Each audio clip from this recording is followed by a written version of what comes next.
There's a thing my grandmother used to say before she passed, and I wrote it down in the back of my ledger where I keep the numbers that matter. You never know who you're feeding, so feed them like it's the last plate you'll ever set down. I didn't understand it when I was young. I thought it was just something old women said to make you finish your supper. But I watched a woman prove it true one January, in a diner that smelled like burnt coffee and wet coats, when she slid the last warm meal she owned across a table to a man who looked like he'd been chewed up and spit out by the road. She had $11 to her name.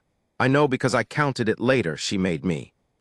She gave that stranger her food, her time, and the only kindness left in a week that had taken everything else from her. She thought she was helping a drifter. She had no idea who he really was, and by the time she found out, it was already too late to take any of it back, which, as it turned out, was the whole point. Stay with me. This one stayed with me for 11 years, and I still keep the receipt. The snow came in sideways that night, and I remember thinking it looked like the sky had finally given up trying to fall gently. I ran a small spread about 40 minutes outside of Cedar Junction, and I'd driven into town for feed and a part I needed for the tractor. The kind of errand that should have taken an hour and took 4 because everything that could go wrong that winter went wrong on schedule.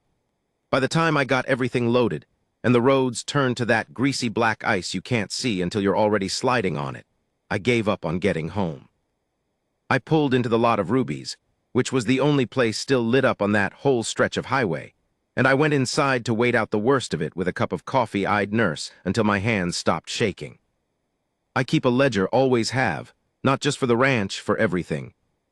My daddy taught me that a man who doesn't write down what happens to him is a man who lets the world lie to him about his own life. So I've got columns for feed and vet bills and fence wire, sure, but I've also got a back section where I write down the things that don't have a dollar value but cost something anyway. That night's the reason half that section exists. Ruby's was near empty, a trucker asleep in the corner booth with his cap over his eyes, an old man at the counter working a crossword like it owed him money, and her. I didn't know her name yet. I just saw a woman, maybe 35, sitting alone at a two-top by the window with a plate in front of her, and her hands wrapped around it like she was guarding it. She had that particular stillness to her that I've only ever seen in people who are doing math in their heads. The kind of math where the numbers don't add up no matter how many times you run them, and you're just sitting there hoping the total changes if you stare long enough. She had a coat that had been good once. That's a thing you learn to notice. Not cheap good, but old, worn at the cuffs, mended at one elbow with thread that almost matched but didn't. A wedding ring she kept turning with her thumb, and a plate of meatloaf and mashed potatoes she wasn't eating so much as measuring. I took the counter 2 stools down from the crossword man and ordered my coffee, and I'd have minded my own business the whole night if the door hadn't opened again. The cold came in first. It always does, then the man. He was tall and stooped in the way tall men get when they're tired down to the bone, and he was wet through, no proper coat, just a denim jacket soaked black at the shoulders, and boots that had walked a long way on a bad night. His face was weathered brown and lined deep, a few days of gray stubble, and he had a canvas bag slung over one shoulder that looked like it held everything he owned. He stood in the doorway a second too long, the way a man does when he's not sure he's welcome and has learned the hard way to check.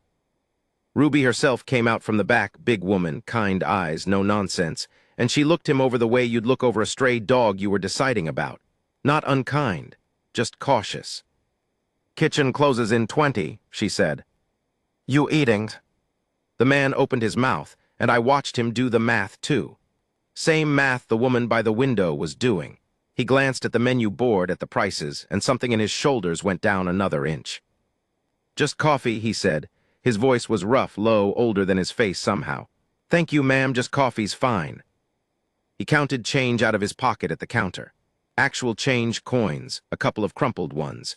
He counted it twice, careful, the way you count money when you know exactly how much of it there is and how far it has to go. He came up with enough for the coffee and maybe a nickel over, and he took a stool at the far end of the counter, as far from the rest of us as the room allowed, like he didn't want to impose his wet and his cold on anybody. I went back to my coffee, wrote a line in my ledger about the roads, figured that was the end of it. It wasn't. The woman by the window had been watching him too.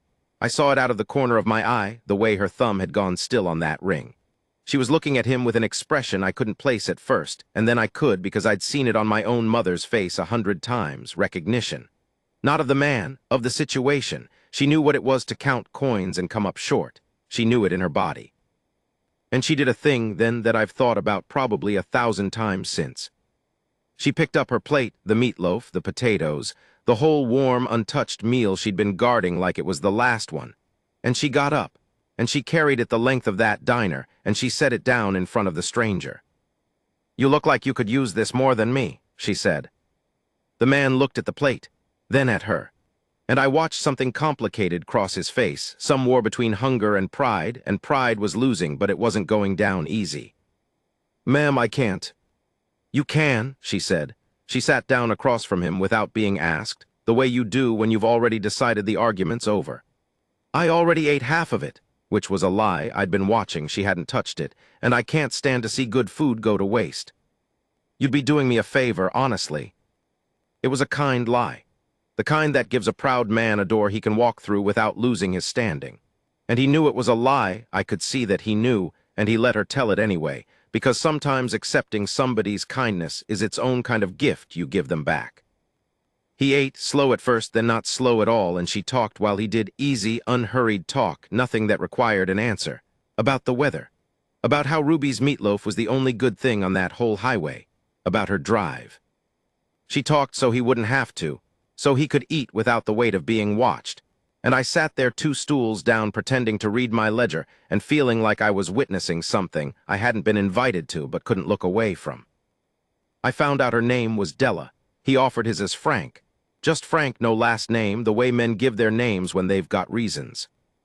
I want to tell you about Della, because the food was the smallest thing she gave away that night, and you should understand the size of it. She told the story slow over the next hour, the storm keeping us all pinned there together, and it came out in pieces the way real stories do. She'd been a nurse. 15 years, a good one, the kind who stays past her shift. Her husband, Ray, had gotten sick 2 years back. Something long and cruel with a name, she said flat. The way you say a word you've had to say to too many strangers in waiting rooms. She'd nursed him herself at the end because that's who she was and that's what she knew how to do. And she'd taken leave to do it, and then unpaid leave. And then there wasn't a job to go back to because the hospital had filled it. And the bills from Ray's dying had eaten the house and the savings and were still hungry. She was driving to her sister's place 3 states over. Everything she owned was in the car in the lot. $11 in her purse and a tank of gas that might make it and might not. She'd stopped at Ruby's for one warm meal because she'd decided she was going to have one good thing before she showed up on her sister's doorstep with nothing. One meal she didn't cook herself in a car with a plastic fork. One plate somebody else set down in front of her. And she'd given it away. She gave away her one good thing. That's what I couldn't get past. Not $11 worth of food, her one good thing, the small dignity she'd been saving for herself in the worst week of her life. And she handed it to a wet stranger because he needed it more and she couldn't unsee that he needed it more. The man, Frank, he listened to all this. And he didn't say much, but he listened the way some men have forgotten how to, with his whole self, his fork gone still, his eyes on her. And when she finished, he was quiet a long moment. "Ray was a lucky man," he finally said. Della laughed, but it broke in the middle. "Ray was a lot of things," she said. "Lucky wasn't usually one of them. He married a woman who ran him into the poorhouse trying to keep him alive." "No," Frank said, and there was something in his voice now, something firmer like a floor you didn't know was under you. "He married a woman who gave her last meal to a stranger. I'd say that's about the luckiest thing that can happen to a man." He looked down at the empty plate. "I'd know, it just happened to me. I wrote that line down, I've still got it." The storm didn't let up. Ruby, who'd been listening from behind the counter the way diner owners hear everything, brought over a slice of pie nobody ordered and set it between them with 2 forks, and said it was on the house because the register was already closed out, and it'd just go stale otherwise. Another kind lie, that place was full of them that night, all of them true where it counted. And Frank, this drifter with change in his pocket and everything he owned in a canvas bag, he did a strange thing. He reached into that bag, and I braced myself, because I've seen enough of the world to know that sometimes the stranger you feed is not a story with a warm ending. But what he pulled out wasn't anything to be scared of. It was a little notebook, worn soft, and a stub of a pencil. You mind, he said to Della, if I write down your name? Just the name, I keep a list. A list of what? He looked at it a second, this little book. People I owe, he said. She told him he didn't owe her anything.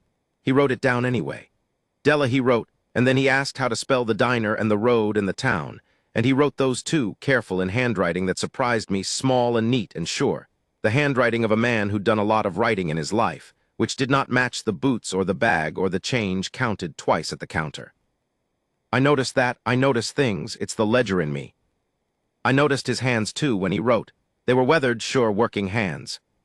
But there was a watch under the wet cuff of that denim jacket, and just for a second the cuff pulled back and I saw it, and it was not a drifter's watch. It was old and it was plain, and it was the kind of plain that costs more than plain has any right to. My daddy had a saying about that too, real money doesn't shine, it just doesn't wear out. I didn't say anything. It wasn't my business and a man's allowed his reasons. But I wrote it in my ledger in the back section. The watch didn't match. And I underlined it because some part of me already knew that this was a story that hadn't finished telling itself yet. Outside, the snow kept coming down like the sky had a debt of its own to settle. Inside, a woman who'd given away her last good thing was laughing at something a stranger said, really laughing, for what she'd tell me later was the first time since Ray died. And the stranger was writing her name in a book of people he owed. I didn't know yet what he was. Neither did she. But I'd seen the watch, and I'd seen the handwriting, and I'd counted the way I count everything, and I knew the numbers in this story didn't add up to a drifter. They added up to something else. I just didn't know what yet. And neither, thank God, did she, because if she'd known, she'd never have given him the plate. And the whole thing turned in the end on the fact that she didn't know. The storm broke sometime past midnight, but nobody left. That's a thing about weather like that. It stops being a reason and starts being an excuse. The snow eased off to a soft, steady fall you could have driven in if you had to, and not one of us made a move for the door. Ruby had long since stopped pretending the kitchen was closed. The trucker had woken up and joined the crossword man, and the two of them were arguing about a 7-letter word for regret like it was the most important thing in the world, which maybe that night it was. And Frank was still writing in his little book. I'd watched him fill most of a page by then. Not just Della's name, but other things, small things, the way she took her coffee, the fact that Ray had liked Westerns, the name of the sister 3 states over that Della was driving toward. He wrote it all down with that neat, sure hand, and every time the cuff pulled back I saw that watch, and every time I wrote another line in my own ledger, because 2 men keeping books at the same counter is a rare thing, and I wasn't going to waste it. Della didn't notice the watch. She was too busy being alive again. That's the only way I know how to say it. For 2 years she'd been dying alongside Ray a little at a time, and then dying alone in the settling up of it, and somewhere in that diner she'd cracked back open. She was telling Frank about her nursing days now, the good ones, before the bad ones, about a preemie baby she'd kept breathing through a whole night shift with her own 2 hands, and a prayer she didn't believe in, about the old men on the cardiac ward who'd flirt with her just to feel like men again, about a coworker named Pat who'd once smuggled a whole Thanksgiving dinner into the break room because half the staff couldn't go home for the holiday. That's the thing nobody tells you about nursing, she said. You think it's about the medicine. It's not. It's about who's in the room at 3 in the morning. That's the whole job, just being in the room. Frank had gone very still. Say that again, he said. She laughed, self-conscious now. What, the 3 in the morning thing? The whole of it. She did, slower this time, and he wrote it down word for word. I saw his pencil moving. And when he finished, he sat looking at what he'd written for a long moment, and something moved across his face that I didn't have a name for yet. Grief, maybe, or the shape grief leaves behind after it's mostly gone. The dent in a pillow after the head's been lifted. My wife was a nurse, he said finally. Della went quiet. Was, he turned the pencil over in his fingers. Long time now, cancer same as your Ray, near enough, and I did every wrong thing a man can do about it. He said this plainly, no drama, a man reading his own ledger out loud. I threw money at it. I flew her to every clinic that take a check. I bought the best of everything, the best doctors, the best rooms, and you know what I never once did? He looked up. I never sat in the room at 3 in the morning.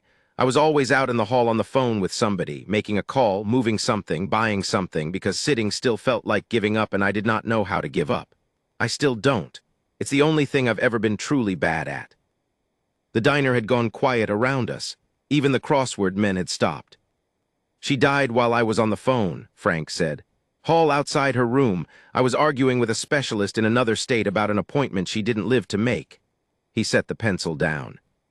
So when you say the whole job is being in the room, ma'am, I have paid a great deal of money in my life to learn exactly one thing, and you just said it for free. Nobody spoke. And I understood then, sitting 2 stools down with my cold coffee, that I had been wrong about what I was watching. I'd thought I was watching a kind woman feed a poor man. I'd seen the watch and thought I was watching something else, some trick or twist coming. But that wasn't it either. I was watching 2 people who'd each lost the person they'd built their whole lives around, meeting in the middle of the night in the middle of nowhere and recognizing each other. Not as rich or poor, as survivors of the same specific war. The money didn't matter yet, it hadn't come up. It wouldn't, not the way you'd think. Della reached across the table and put her hand over his. Just for a second. The way a nurse does, I know it now. I've had my share of hospital nights since that brief, sure pressure that says I'm in the room. You're not alone in it. You were there the way you knew how to be there, she said. Throwing money at it, that was you refusing to lose her. That's not nothing, Frank. That's just love that didn't know where to put itself. I have replayed that sentence more times than I can count. Love that didn't know where to put itself. She said it to a stranger about his dead wife, having known him 90 minutes. And the big weathered man across the table from her put his other hand over hers, so her hand was between both of his, and he bowed his head, and his shoulders shook exactly once, and then he got himself back. Thank you, he said rough. You already thanked me for the meatloaf, she said, trying to lighten it, and it worked a little. He huffed something that was almost a laugh. That was for the meatloaf, this is for the other thing. Now, here's where the night turned, and I want to tell it careful, because the way it turned was so small you could have missed it. Della looked at the clock. It was near 2 in the morning. And you could see the practical part of her come back online. The nurse, the widow, the woman with $11 and a car full of everything she owned and a tank of gas that might not make it.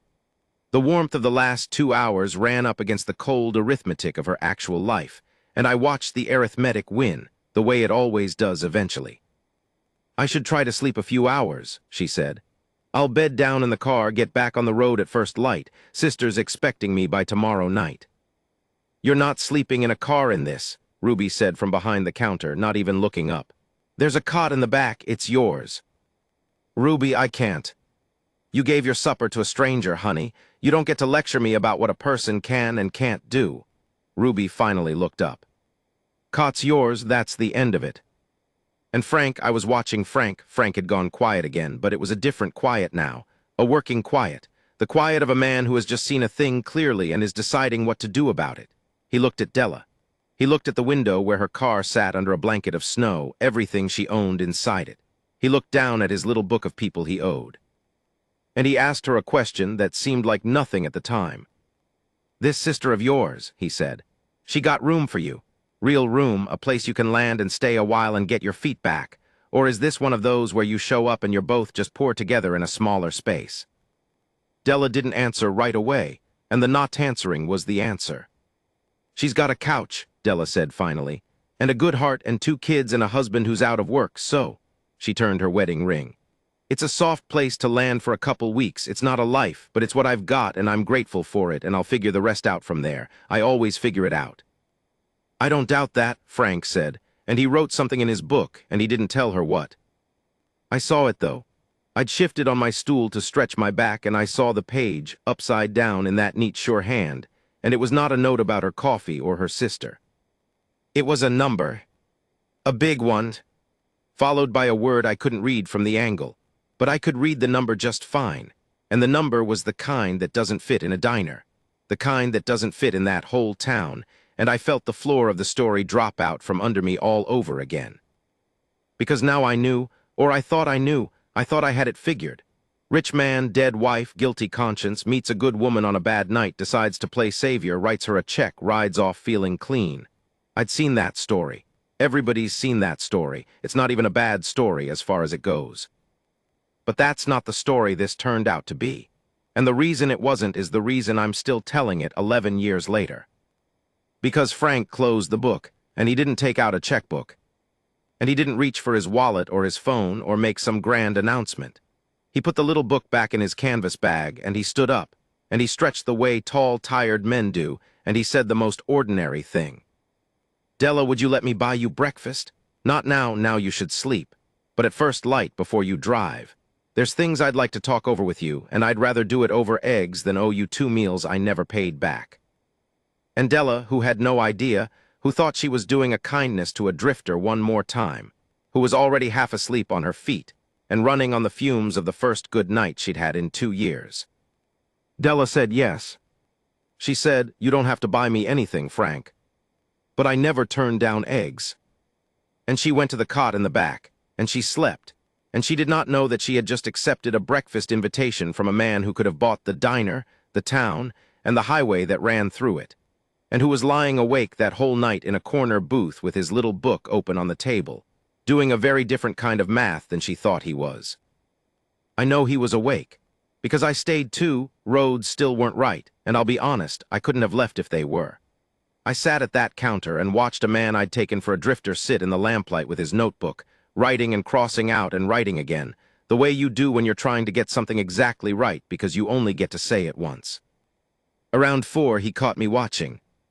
We looked at each other across that empty diner, 2 men who keep books, and something passed between us that didn't need saying. But he said it anyway. "You saw the watch," he said, not a question. "I saw the watch." "And you haven't said anything to her?" "Wasn't mine to say." He nodded slow, like I'd passed a test I didn't know I was taking.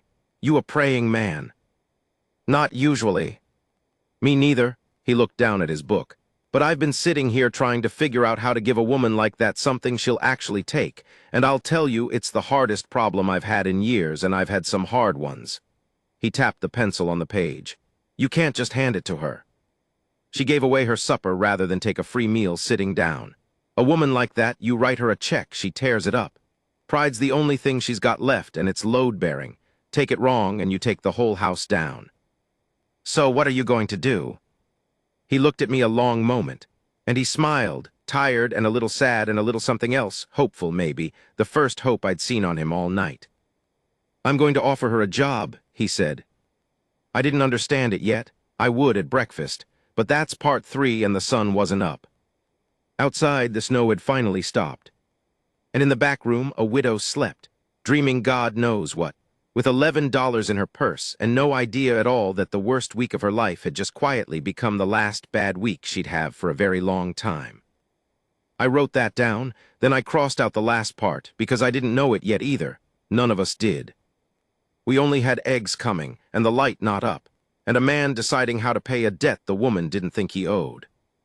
First light in snow country doesn't arrive so much as leak in, gray, then grayer, then a thin gold along the bottom of the sky like somebody sliding a note under a door. By the time it came, Ruby had coffee going, and the whole diner smelled like bacon and possibility. And Della came out from the back with her hair pushed flat on one side, and the look of a woman who'd slept harder than she'd meant to. She stopped when she saw Frank in the booth.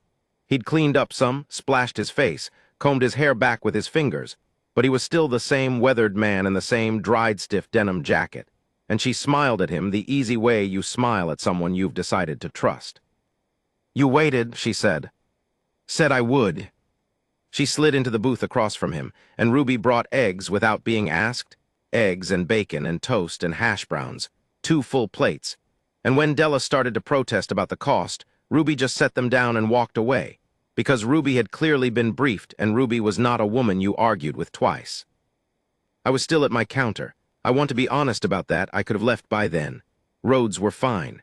But I'd have chewed my own arm off before I left that booth unwatched, and I think Frank knew it, and I think he wanted a witness. Some things you need somebody else to have seen, or you start to doubt they happened. They ate a while small talk. And then Frank set down his fork and folded his hands on the table and said, "Della, I need to tell you some things, and I need you to let me get all the way through before you say anything. Can you do that?" She looked at him careful now. That's how people start bad news. "It's not bad news," he paused. "It's just news, and it's going to change how you look at me, and I'd rather change it on purpose than have you find out sideways." He took a breath. My name's Frank, that part's true, Frank Sutter, and I'm not a drifter. I own a good deal of land in 3 states, and a cattle operation that's the biggest of its kind in this part of the country, and some other things besides. And the plain fact of it is that I have more money than one man has any decent use for. Della didn't say anything, but her hand had gone to her wedding ring, turning it, and her face had closed a degree, not cold but careful, the way a person's face closes when the ground they're standing on turns out to be a lid over something. You want to know why I'm dressed like this, Frank said. Why I counted change for coffee. He almost smiled. My truck broke down about 6 miles back. I'd been out on the range 3 days looking at winter grays. I do that myself, always have. My men laugh at me for it. I don't like buying land I haven't stood on. Truck died, my phone was dead, and I walked. And I'll tell you, a man walks 6 miles in the snow with no coat, and everybody in the world treats him like exactly what he looks like, which is a bum. He turned his coffee cup. It's a thing that's happened to me maybe twice in 30 years, and both times it taught me more than any boardroom ever did. So last night, Della started. Last night, Frank said, a woman with $11 gave me her supper, and she didn't do it because she knew who I was. She did it because she didn't. She did it because I looked like the lowest thing on that road, and she gave me the best thing she had anyway. His voice roughened. Do you have any idea how rare that is? In my life. Everybody who's ever been kind to me for 30 years has had one eye on my wallet. Everybody. My friends, some of my family, God help me, nearly everybody. And I'd started to think that was just people. That underneath, that's all anybody is. He looked at her. And then last night a stranger proved me wrong for the price of a meatloaf, and she doesn't even know she did it. The diner was dead quiet. Even Ruby had stopped moving. Now here's the part I need you to let me finish, Frank said. I'm not going to give you money. Della blinked. Whatever she'd braced for, it wasn't that. I thought about it all night, he went on. Writing you a check, and I know exactly how that goes. You'd tear it up or you'd take it and hate yourself and hate me a little too, and either way I'd have turned the one clean thing that happened to me in years into a transaction. I'd have paid you, and you can't pay somebody for the thing you gave me. It doesn't have a price, and the second you put one on it, it's gone. He leaned forward. So I'm not going to insult you with a check. I'm going to insult you with a job. A job, Della repeated. My operation employs about 200 people across those 3 states. Ranch hands, sure, but also a whole town's worth of other things, offices, a clinic for my workers and their families that I have been trying and failing to staff properly for 2 years because good people don't want to move out to the middle of nowhere. He said it slow now, laying each card down. I need a nurse, Della, a real one, the kind who stays past her shift, the kind who knows the whole job is being in the room at 3 in the morning. I have been looking for that exact person for 2 years, and last night, she walked the length of a diner and handed me her supper. Della's mouth had come open a little. It's a real job, Frank said, and he pulled the little notebook out and turned it to the page and set it in front of her, and I knew that page, the number, the word I couldn't read. That's the salary, it's fair. It's not charity, it's the going rate for the job, and the job is real and it's hard and you'll earn every dollar. There's a house that comes with it, small, nothing fancy, but it's yours, no rent, because it's on the land and I need my clinic staff close. There's a school for the workers' kids. He stopped himself. There's a life, Della, a real one, not a couch at your sister's, a life, and I am not giving it to you. I'm offering to hire you for it, because you are the most qualified person I have met in 2 years of looking, and that happens to also be true. Della looked at the number a long time. And then she did a thing I'll never forget. She started to cry, but not the way you'd think, not grateful, not relieved. She cried angry. She put her face in her hands and her shoulders shook, and when she came up her eyes were furious and wet at the same time. You can't just, she stopped, started over. Do you know what it's like to be drowning for 2 years and to have done everything right, everything, and still end up with $11, and then to have some rich man walking out of the snow and fix it all in one breakfast? Her voice cracked. It's not fair, Frank. It's not fair that it works like this, that I did everything right and it wasn't enough, and then I do one small kind thing on the worst night of my life, and suddenly the whole world rights itself. Where was this for the last 2 years? Where was this when Ray was? She couldn't finish it. And Frank, this is the part. Frank didn't argue with her.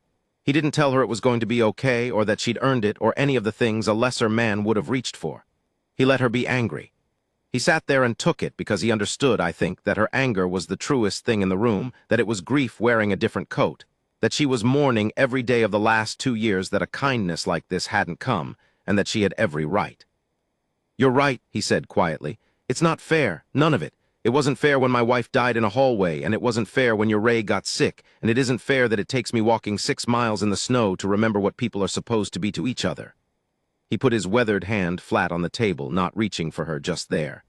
"I can't make it fair, Della. I've got more money than God, and I can't buy fair. I've tried.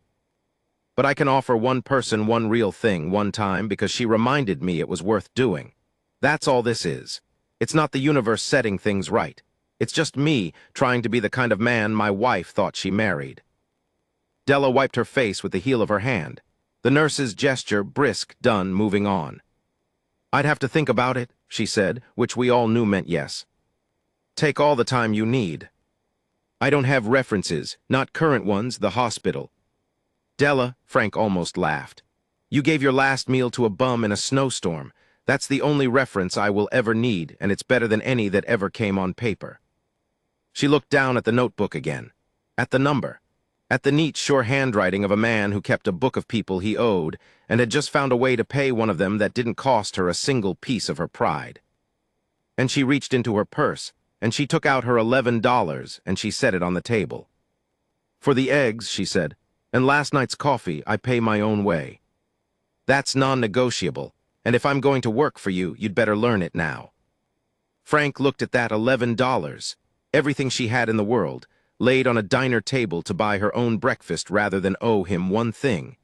And I watched a millionaire's eyes fill up over 11 crumpled dollars, and he nodded, and he did not push it back at her. "Non-negotiable," he agreed, rough. "Understood, ma'am." He let her pay.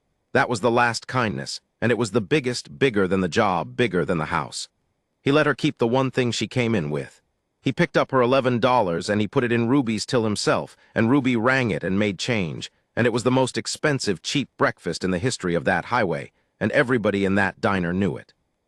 They drove out separate that morning, Frank to his broke-down truck with a tow on the way, Della to a motel he did not pay for, to sleep and think and call her sister and say the strangest sentence she'd ever said, which she told me later was, "You're not going to believe this, but I think I got a job."